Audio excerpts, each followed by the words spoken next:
if you don't have a foundation for your company with culture and accountability and core values and vision and mission, if you don't have that foundation for your company, everything that we do is all for nothing from a marketing standpoint, because that has to be laid down very firm before we can get to that point.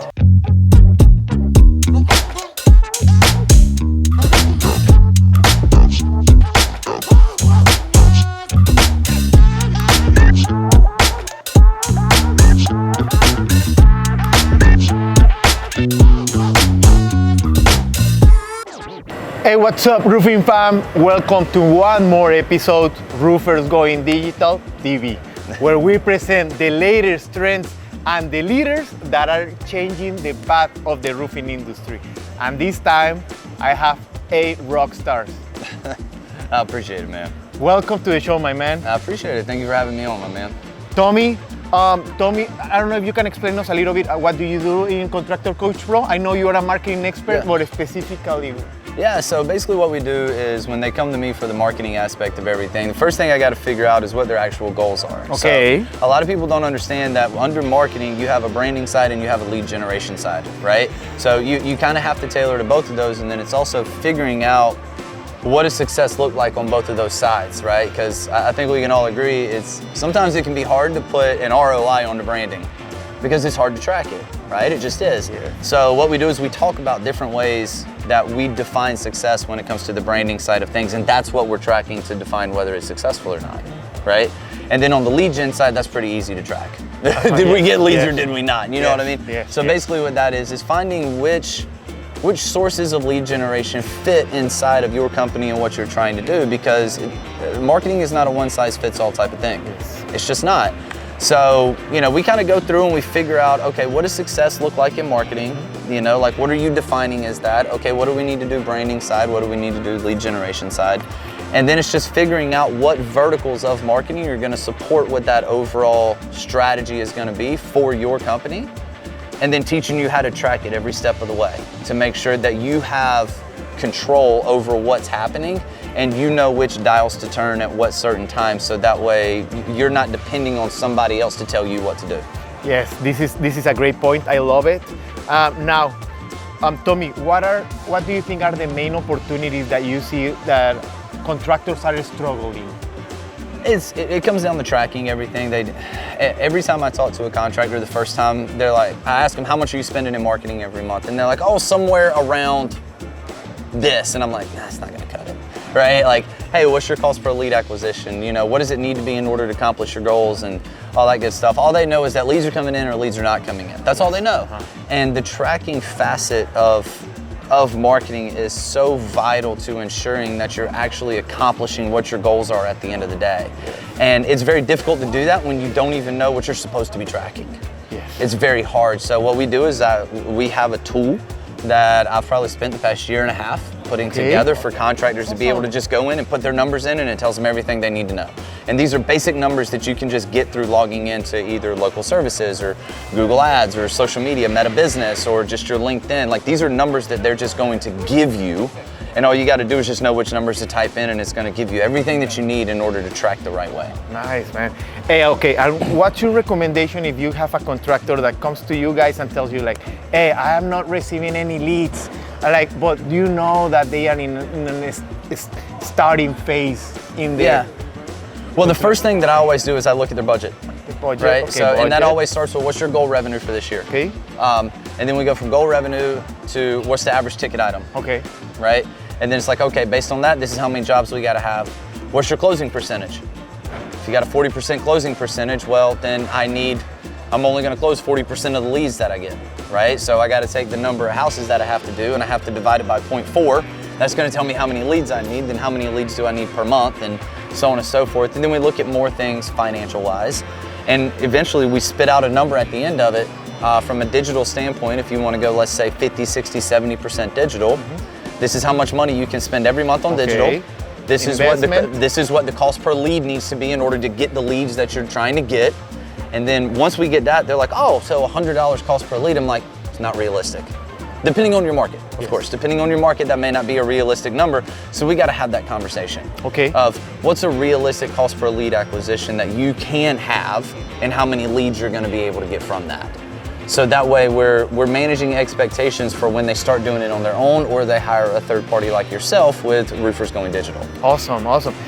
Is everything that you are saying recommended to everybody, or like, because I don't know if a contractor that is starting, that is like a contractor phase from 100,000 to 1 million, can you implement these systems when you are starting, or do you recommend them like, guys, you need to go all in on sales, start generating some? No, so this is where I'm going to be a little different than most marketing companies are going to be. So Contractor Coach Pro, what we do is I'm like one of the 5th or 6th coaches that you get to within the process, right? So if you don't have a foundation for your company with culture and accountability and core values and vision and mission, if you don't have that foundation for your company, everything that we do is all for nothing from a marketing standpoint, because that has to be laid down very firm before we can get to that point. So, and I always coach people on that. So if they're not through Contractor Coach Pro and they come and they want to have a conversation with me, I always ask those questions up front, because if the foundation's not laid, then I'm not coaching you. That has to be laid first before we can really start digging into everything. It's a system. It is. I mean, and I'm sure everybody's heard it, it's the contractor's blueprint, right? There's a blueprint to being successful, and marketing is not one of the first things that you focus on. Yes. Marketing comes after all of these other things that I just talked about. You need to do the work. How long does this system or this blueprint takes for the contractor? I don't know about all that. I get to the marketing side of it. Okay. I don't know, because I know some people it can take them 8 months to get through this facet of it. Some people, it can take 1.5 years to go through the whole thing. It can take 1 year, 6 months. I mean, it depends on where you are as a company when you come in. If you're an established company and you're doing 15, 20, 25 million dollars, it might not take, 1.5 years to get through the whole thing. But if you're a brand new company, exactly. You know what I'm saying? Now you're going to have more time to invest into it because you're not quite as busy. Yes. So you might get through it a little bit faster. It moves at the pace that you move. And the effort Does that make sense? Completely, man. And I'm asking you this question because your system, a Contractor Coach Pro system, is super complete, and you just explained it right now. Yeah. But whenever you have a marketing agency, you receive a lot of contractors that they haven't go through this process. That's right. And we receive them, and they come and they tell me like, dude, I want to generate leads, but they don't have anything. Yeah. So it's like, no, man, it's not, marketing is not like that. Yeah, that's true. So, and when you are starting, you have a lot of pain points, a lot of frustrations, and how do you solve it with sales? So you see companies, marketing agencies, you go directly. So guys, I hope you guys pay attention of what Tommy just said, that you need to go to a process that you need to prepare yourself, build your foundations, and then you start focusing on like leads and a system. And the other thing that I want to kind of drive home a little bit here is digital is not the end all be all to marketing. So when I have a conversation, like I'm working with one company right now where they are heavy on door knocking. Hey, we're not going to change how you produce your leads. The model. Well, we're not going to change that. What we're going to do is, if that's your strategy, we're going to build around what that strategy is. So how can our digital and everything else support the door knocking? Yes. Correct? So, and one of the things that we've talked about is they identify a place every Saturday that they go knock doors. Okay, on that Monday, we start running ads to that area on social media to create the brand awareness and the comfort. So when they see your vehicle pull up, or they see you knock on their door, hopefully they've already seen that logo on your shirt, and hopefully we're breaking down barriers before we ever get there. Direct mail campaigns to these places once we go knock on the doors. Okay. Right? To stay in front of them. You see what I'm saying? Yes. Running Google ads specifically to that area. So there's digital can support that, and you can also do it the other way where the door knocking supports the digital. It just depends on what fits your company and what you've already built there. Because I'm not interested in coming in and changing the culture and imposing my views of how I would run a roofing company. That's not going to do you any good. Yeah. But what does do you good is if we come in and we figure out a way to build around what you already have. Right? Okay, yes, completely. Tommy, which one is your marketing tactic or platforms that you like the most, and that you like, that you know this one is gonna work after they did all the work? Is there one that you like the most? What do you, Or so all together. what do you mean by platform first? For example, in my case, we are experts on LinkedIn. Oh, LinkedIn okay, ads. gotcha. People likes Google. Yeah. Other company likes, hey, website all in with extremely robust SEO. You know? Yeah. That's a tough question. Or the omnipresent. Okay, so the one that I prefer, that I've seen work in numerous different areas very well. Okay. Now, take this with a grain of salt because you may have tried it, don't work in your area, that's fine, I don't care. This is just what I've seen. Yes. Is Google Guaranteed.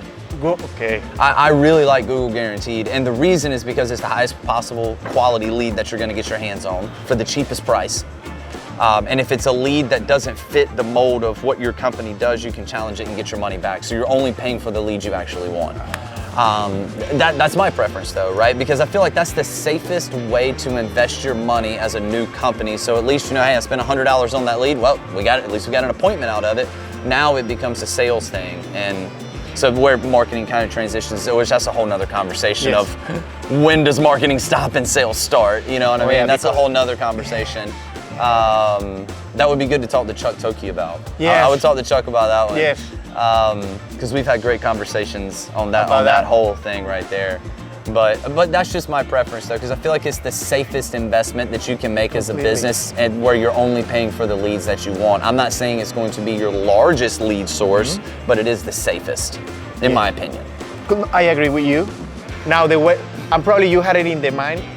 The key is do everything. I don't know if you agree with that, like having Facebook, having Instagram, having Twitter, having Google Ads, a good website, good brand, don't you think? I think, what do the numbers tell you? Once you have the data, that's what I look at. Okay. Right? Okay. So what are the numbers telling us is working for our company? So there's a company in California that I did work with. Yelp is their main source of lead generation. So he invests a lot of his money there because he gets a lot of leads for a cheap price, cheaper cost per lead acquisition, and he's closing 70% of them. That works for him. Whereas when we tried Google Ads, it was more expensive and it didn't work. So it's like, well, we're not gonna invest as much money over there. We're gonna transition it over here and move our money to this side, right? You know, his realistic expectations for his social media posting aspect, it's all brand awareness, right? That's all he cares about. So, you know, it's like when we see the views per week start to drop, it's like, okay, we either need to A, change the video up, or B, put more budget to it, or C, okay, this is run its lifespan and we need to start a whole nother one. So that's why tracking is so important, because you don't know what's working unless you can see the numbers, because we all know what assuming does, right? So we just have to be very careful with saying that we're going to do this no matter what. No, we're going to do what the numbers tells us is working. The numbers and the goals, and going back to the beginning, like your budget, your goals, your results. So okay, awesome. But that's my philosophy on it. That's how I look at it. No, and I think you hit it in the head, man. Yeah. Now, Tommy, I want to close. What do you think is your one recommendation that you want to close this interview? Like one that you know that this one is the point that they need to hear. So there's two things that I'm going to say, and this comes between the relationship between the business owner and the third-party marketing agency. Okay. Number one is the business owner. Make sure you have clearly communicated everything that you're looking for to the marketing agency, and they have everything that they possibly need to go be successful, right? So like if you're bringing a new sales guy in, you're going to give him all the training, you're going to give him all the tools, you're going to give him the truck, you're going to give him his inspection equipment, he's going to have ladders, he's going to have everything to go be successful, right? Make sure you're doing the same thing for your marketing agency as well, because you can't give them 50% of what they need and expect 100% results. Oh yeah. Right? So that's my number one thing. Okay. Love it. On the other side of that, from the digital marketing agency to the business owner, you have got to communicate in the most clear possible way. So me and you, we can talk way up here with using all the marketing jargon and all that good stuff, but, and I mean this with all due respect to contractors, most contractors do not speak in that language. Yeah. We've got to bring it down just a smidgen and kind of speak on their level to where it's clearly communicated what's happening. Yeah. And we've also got to communicate, when you need something, say, I need this. And if you're running low on content, just tell them, I'm running low on content, give me some more. Hey, this is what we're seeing on our budget. You know, like if we spend this much more based off of our numbers, this is what we can expect to get. Are you okay with doing that? Hey, this ad isn't working anymore, so we're gonna turn it off and start a new one. So we're gonna see a drop in leads for a short period of time while it ramps back up. As long as we are communicating clearly and continuously resetting expectations along the way, it will cut out 95% of the marketing agency's problems. Of the headaches. Because that is by far the biggest complaint I hear about digital marketing companies is the lack of communication and unrealistic expectations. Yeah. Because if you don't tell them what the expectations are, they're gonna set them themselves and they didn't tell you either, and now we're both chasing after something that's in our imagination that nobody knows about. Yes, and now I want to close with this. The way you solve this, because probably a lot of listeners are saying like, okay, that's a really good tip, but how can we solve it? Yeah. Or how an agency will work on that? I think the way we do it is we have monthly meetings. Okay. Monthly meetings where we train what we are doing. For example, if we are doing a website, we are explaining everything, all the important elements of the website, Yep. how the website works. So we give a small training about the topic. Yep. We explain what we did, and everyone takes their own homeworks, you know, because, so, and we do that every month. I think weekly communication, it doesn't have to be a meeting, but just weekly communication as well. Like, hey, this is what happened last week, this is what we saw, this is what we're doing this week. If you have any questions, reach out to us. So Yes. and as long as that email's going out, because I did that with Nubs Media when I ran Nubs Media, right? Nobody ever responded back to the email. Oh yeah. But also nobody ever called me during the week either, so I could just focus on doing my job, and I wasn't yielding 15 phone calls a day, having 30-minute conversations, and now my whole day shot and I didn't get anything done. Yeah, you know what I man. mean? So it's a huge help. Like, you're helping yourself as the marketing company if you're actually communicating on a week. Just take the time and just send everything out. It'll literally take you an hour. Yes. And then you got the rest of the day to go get everything else I done. love it. Yeah. Tommy, thank you very much for dude, I this, appreciate for it, all man. these It was a pleasure. all these tips, recommendations. Guys, if you don't know Contractor Coach Pro, this is like, I love them. They are part of my roofing family. So if you need anything, how to build all the foundations, or how to build all the foundations for your company, call them. If you want their information, let me know. But this is one of the partners that we recommend in Roofers Going Digital. Thank you very much. Absolutely, and man. see you later, fam.